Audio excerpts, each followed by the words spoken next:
All right, I want to turn today to our topic of the day. I've been discussing theoretically on Friday night and Shabbat morning this idea of knowing the self and knowing the authentic self. And I've turned that language around, and I want to examine how the self knows. And one way that we know is through love. And I think that's a great way to decide to know the world and especially other people. I know it has power in me. Well, there'll be something happening with my family. We'll have some kind of strife or conflict. And I take a breath and I say, I don't want to think about winning this. I don't want to think about persuading anybody. I want to take a long step back and get in touch with my love for my wife, my children, or somebody else for whom there's something going on. Say they have a soul. They love me. I love them. Sometimes someone will say to me, let's all remind ourselves that we love each other. That kind of stops the negative energy right there. So love as a way to see people. Now, the interesting thing is, it's a decision, meaning it can flow automatically, but the automatic flow of love is not enough. That's why it's commanded.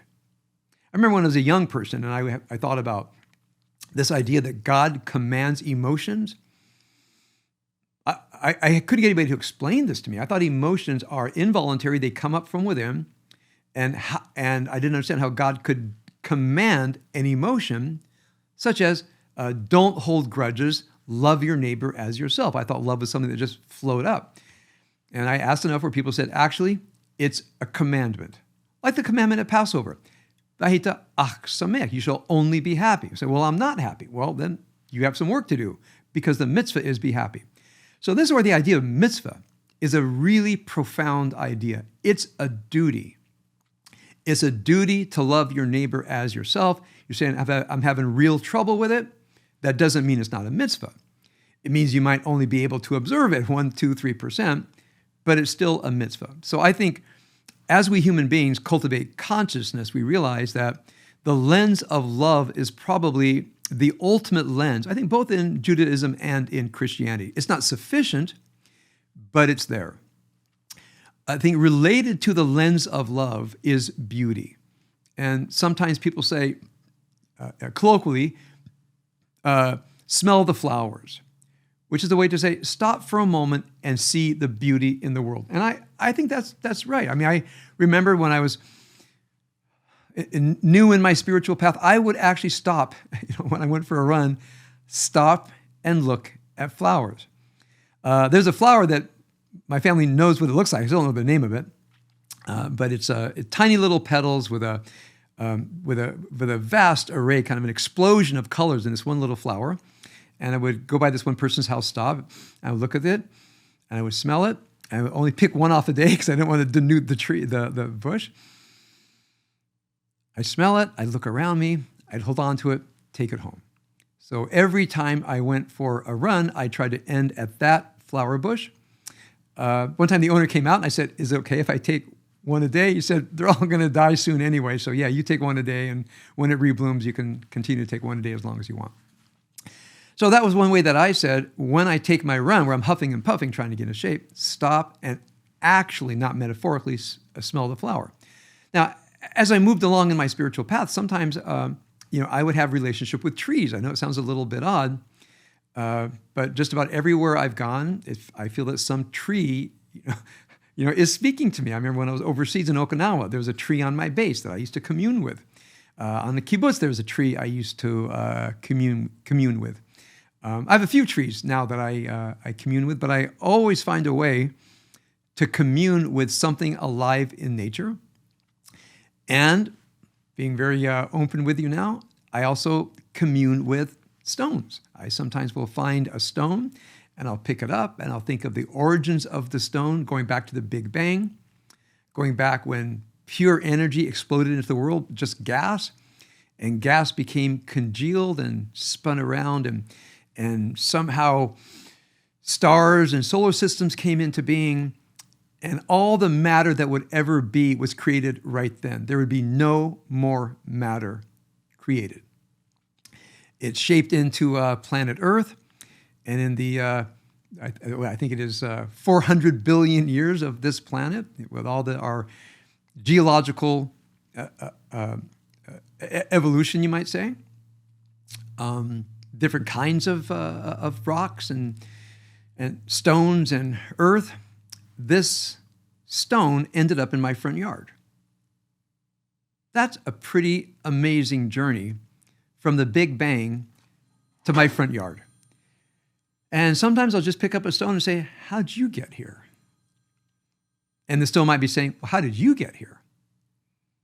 How did the gases from the Big Bang organize into you and produce consciousness? And sometimes I have this imaginary discussion with a stone, like we're both awed by the other is here. Well, why do you have a hand in an eye and I don't? I said, I can't explain that, but here we are.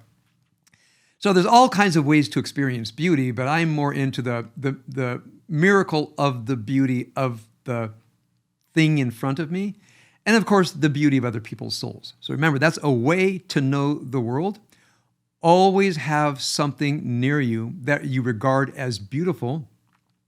Not only the beauty of the souls of other people, because I'm going to fold that in under the idea of love, but make sure there's beauty in your life. I have to say that one thing that Rabbi does for our family, which the girls have mastered, is creating our home beautiful, and especially the beauty of Shabbat with flowers and special lighting and so forth. It's a recreation of the Garden of Eden every Friday night. That's an act of we're making the home go from our home to a recreation of Garden Eden and a kind of a sanctuary for the divine. That's an intentional act. So, and our tradition says, we say to the divine, Hod v'hadar lavashta. God is adorned with beauty and splendor. That's one of the garments of God. And so when you create beauty and splendor around you, you are creating a garment of God. Try to imagine when you create something beautiful, it's divine clothing that is the contour of God. I know it's a pretty expanded concept, but beauty is a garment of God. So love and beauty are ways to know God, the garments of God. And then on the other side of the Kabbalistic Sfirot, the Sphira of Din, which is both rationality, the factual, conceptual world, moral rationality, is a way to know the world, as is truth. And what I spoke about last night was how each of these have a great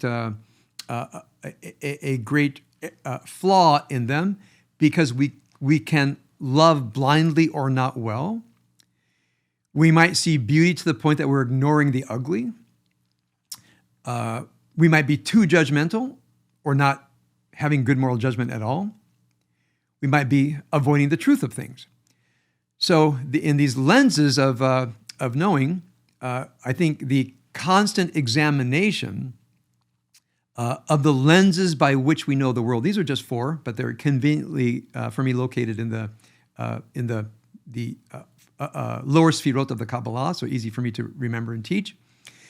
And examine the lenses by which you know the world. Now, I want to bring this all the way over to the lens by which we read the Bible, okay? Because this is a really important thing for those of us who want to take the Jewish tradition seriously. I have found that people bring a certain lens to the Bible that makes the Bible at some point unrelatable. And then people, I think, understand it not according to what I think the text is actually saying. And therefore we miss out on, if the Bible does convey meaning and we just don't make it up, meaning we start with what's being conveyed by the author and then we bring our intentions to it. So I want to talk about this thing that we've discussed for a couple of weeks in a row and will come up at Passover, is the idea of God hardening the heart of Pharaoh. So whenever people read this, people say, not fair. Sound familiar? Either you thought it or someone at your Seder. It's not fair. How could God judge Pharaoh if God takes away Pharaoh's free will? So there's a metaphysical issue that there is God. There is some kind of metaphysical moral issue that God can act in the moral realm. There's a philosophical anthropological issue that we human beings have a will that God can hijack and actually cause people to do bad things. This is all very mysterious. So if anybody asks you, say, wait, do you believe in God? They say, no, I don't believe in any of this. I just think the text is really awful because this text has somebody called God who goes down and takes the free will of a person to do a good thing. Okay? Except that's not what the text is about.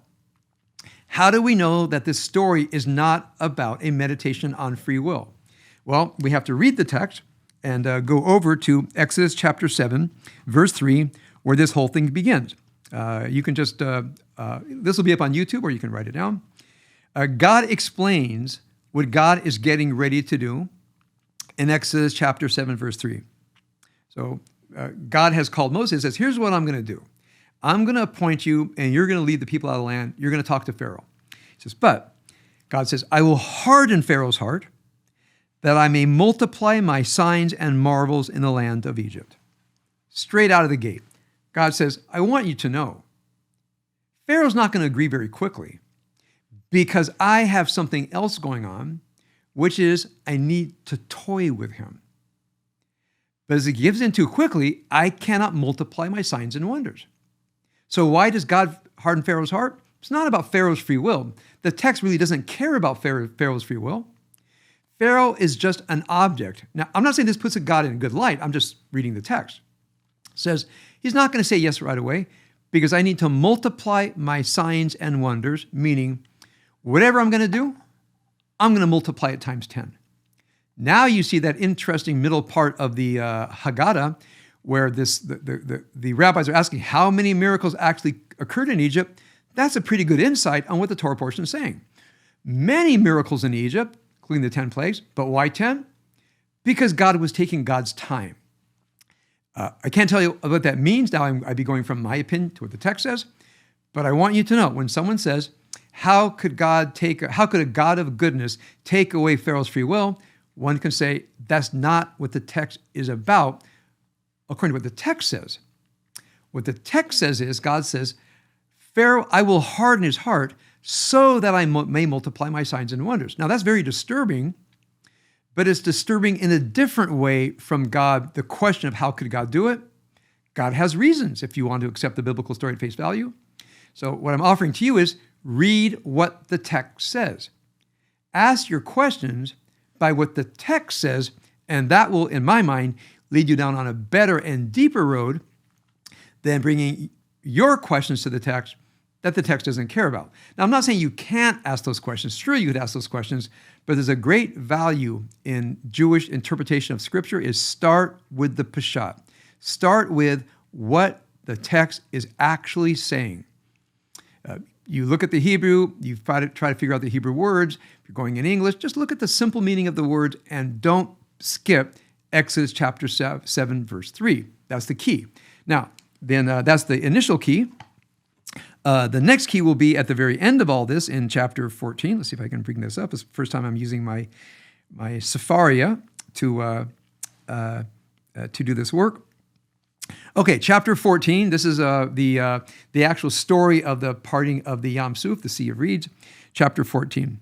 Adonai says to Moses, tell the Israelites to turn back and encamp before Pihahirot, between Migdal and the sea.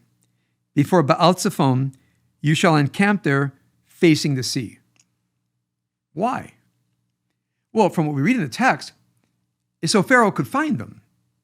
Now, it might not mean that, but it might mean that, because now in verse 3, Pharaoh will say of the Israelites, they are astray in the land.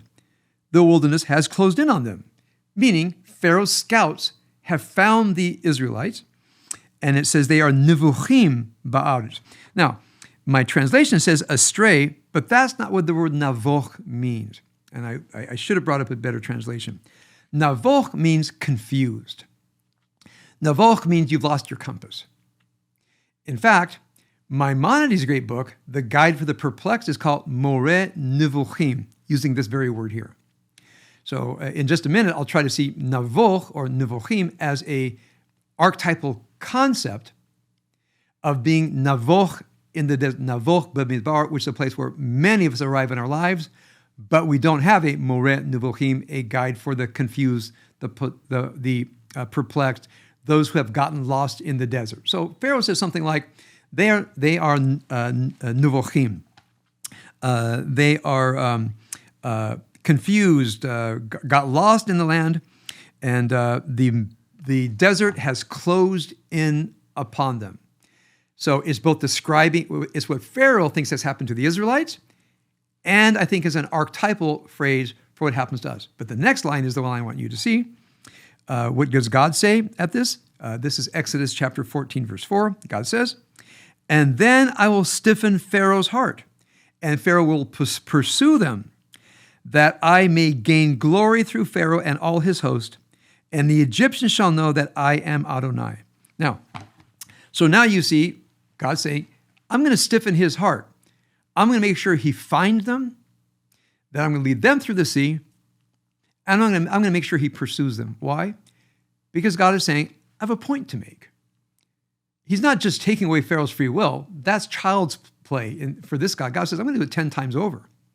And I want to make sure I get to the point where I will help him scouts locate my people. I will lead them through the Yam Suf. I will cause Pharaoh to chase after them, and then I'm going to destroy his army. This army that has oppressed so many people for so many generations, I'm bringing that army to an end.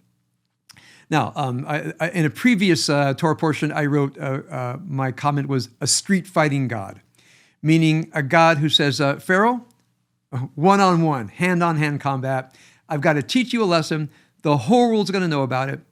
That ultimately, and this is my saying a very grand statement that I don't think history can bear out, but perhaps, God says, you evildoers, you're going to see your end. And I know, as I've studied, for example, World War II, the histories of the two of the three most horrific empires in the history of planet Earth, National Socialism and Imperial Japan, they met a very, very bitter end. And the Allies truly saw themselves, as operating as the hand of God against evil. Look at the words of Franklin Roosevelt. Even Abraham Lincoln said, this civil war that we're fighting, it's not just to save the Union. It's ultimately about slavery, which is a great evil in our land. And I've been called upon to marshal the forces of the Union and stamp out this great evil. Abraham Lincoln saw himself as a servant of God, the hand of God, inflicting annihilation on an evil force that was holding human beings in slavery. So if you look at, for example, how Abraham Lincoln thought about himself, how Franklin Roosevelt thought about himself, they saw themselves as in this cosmic struggle of good against evil. You can imagine that's what I think is happening in Israel today. Israel is the point of the spear against the evil, such as ISIS. Hamas is basically indistinguishable. I truly believe that Iran is committed to creating disruption all over the world, aligned with China and Russia. I mean, there's a fascist stench in all of this. And the question is the free world going to take a stand? I don't think we have that stellar leadership that we have now. I think President Biden's doing a pretty good job. But God, I hope we're not just a weak reed that we can't hold on, because there's something really at stake going on now. So in any case, look. So when I read this, you see, I don't say, how could God take the free will away from Pharaoh? My interpretation is, I'm seeing something about God. Now, it might not be true. I might not know what God is and what God stands for, but I think I know what this text stands for. And God says, I'm going to crush evil. And it's not going to be quick. It's going to be stage by stage. It's going to be painful, so that people will tell the story to the end of time. It's going to be a great narrative here, and I will humble them. I will bring them to their knees, and I will destroy their army. And when your child says what happened, you're going to tell this whole story. So when they sit at their Passover Seder, whether they believe it or not, say, well, I don't know if it happened, but I can tell you why the Torah wanted us to believe it happened, and why the Torah wanted us to tell the story, because this was the cosmic God of justice, who marshaled up, as it were, the martial power of God. God is called an Ish Milchama in the Song of the Sea in chapter 15. God is an Ish Milchama, a God of war, bringing the war to Pharaoh. That's just what the Bible says. Now, you can accept it or not accept it, but that's what the Bible says. So here's another example of what it means to bring a lens to the Bible. And I just want to remind you, the lens I recommend bringing to the Bible is the lens of reading the Pshat. What does the text say? And unlike legions of medieval authors, how could God be unjust? That's not what the text is about. So there's another example of a lens that we bring to things that stop us from seeing the simplicity of what's in front of us, because we have a different lens in mind. And sometimes what we avoid seeing is the awful truth of the text, because the text is saying something. God is toying with Pharaoh. God is an Ish Milchama, a man of war. God is extending the pain to create a story that will be told for all generations. People say, at the expense of the Egyptians? God says, yeah, at the expense of the Egyptians. They were slaveholders, so I don't feel too sorry for them. There's some, I feel sorry for some people. I don't feel sorry for people who supported an evil empire as much as I feel sorry for other people who are the victims of an evil empire. So this, for me, as I study Exodus chapter 14, you can imagine all of the connections that I made for us today. Now, the last lens I want to talk about today, let's see, hold on, in Exodus chapter 16. It's the lens of insufficiency that I briefly mentioned last night. And what happens, the Israelites have gone through all these miracles, including the parting, it's called Bikat Yam Suv, the cleaving of the Yam Suv. They get out into the desert, and they grumble against Moses. This is chapter 16. As soon as they're in the desert, it says, Vayilonu. They began lihitlonen. The complaining began right away. I've talked about this many times. Sometimes in transition, sometimes when we face the unknown, some people just start complaining. Now the Halutzim say, hey, there's an uncharted world ahead of us. Let's get going and chart out the world. In fact, sometimes when I've counseled people, and we've talked about what's ahead of them, the decisions they have to make. Okay, we need to silence somebody. Okay, cool. All right, we good? All silenced?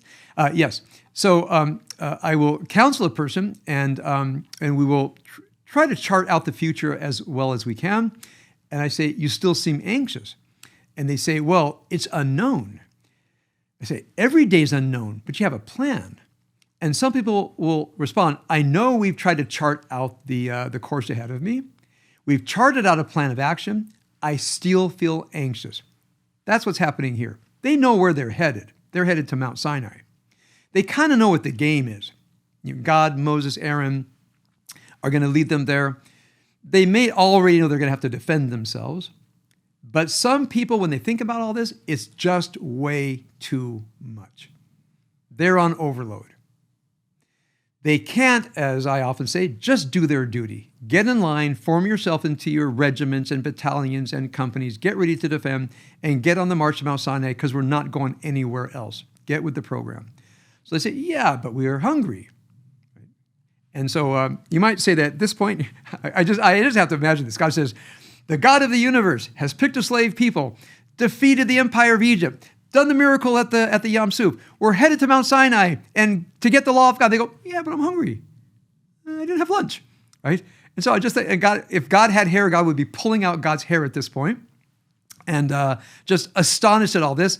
Moses and Aaron are looking at each other and saying, I can't believe this is actually happening. And God says, look, we're getting to know what these people are like. So if a few of them are hungry and complaining, let's just go ahead and give them lunch. So God says, I will rain down bread for you. This is verse 4. I will rain down bread from the sky, and you go out and gather each day that day's portion. I'm going to test them. Don't gather too much. You're going to get it every day. Trust me, if I can do it once, I can do it the whole time. What do people do? They take too much because they say, well, I know you can do it. Like I look at everything else you can do. I just don't. You can do this bread thing, each day. So God said, "Wow, it's gotten that bad that I do a miracle of food for everybody, and you doubt whether I'm going to do it the next day." So God said, "I got work to do on these people." So it's told a little bit further down.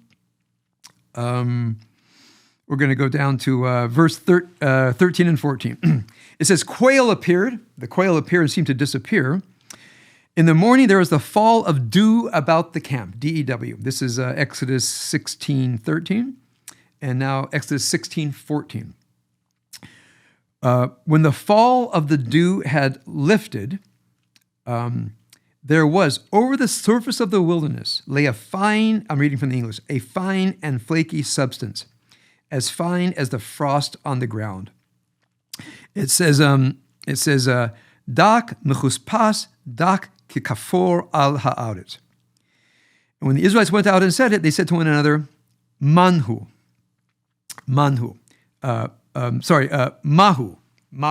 Now, in Semitic languages, Proto-Aramaic, Aramaic, Arabic, Hebrew, man means what? So, for example, man, mem, aleph, nun means who's that person? Ma is the interrogative. So they called it what? That's how they named it. Ma means what? Man means what is this? That's what they named their food. What is this? And I think that's a pretty incredible, brilliant moment by the author, where the author does not want to tell us what it is. The author wants to re-experience the Israelites seeing it. The author says, we say, what's it called? It's called, what is this? That's what it's called.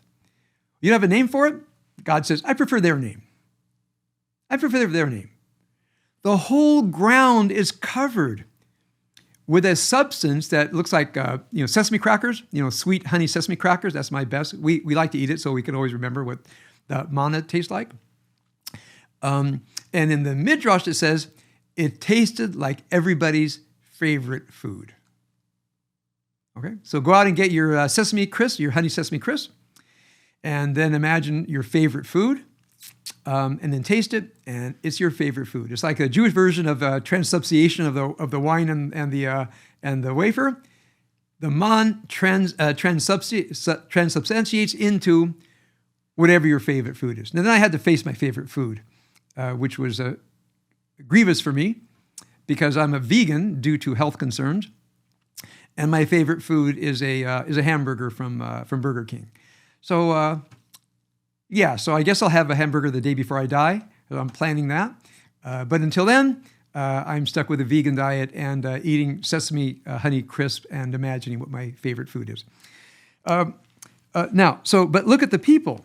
God says, I'm giving food to everybody, and what do they do? But